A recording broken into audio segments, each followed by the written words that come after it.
Nadakpan sa mga kapulisan sang Barotac Vejo Municipal Police Station ang pulo ka persona bangod sa iligal nga sugal sa Barangay San Juan, Barotac Vejo, Iloilo, las 3:55 sang hapon, Pebrero 23. Suno sa report, nadakpan ang mga suspitsado nga nagahampang sang tungits kag dice game ukon mahjong.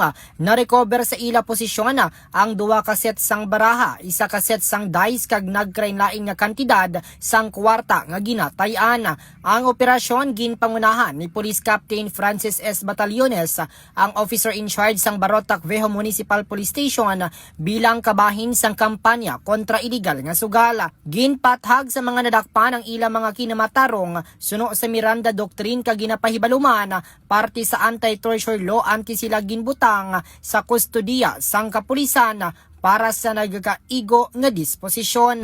Balita nagikan diri sa Quinto Distrito. Ini si K5 Reggie Plazuela Di Malo para sa kampiyon nga balita, serbisyo publiko kag kalingawan sa Quinto Distrito. K5 News FM. Ang ining balita ang ginadulong sa inyo sang DTX Coffee Mix. Himo sa natural nga sangkap pareho sang amarkuso, chia seeds, sugared cane extract powder. DTX Coffee Mix. Nakakapi ka na, naka-detox ka pa.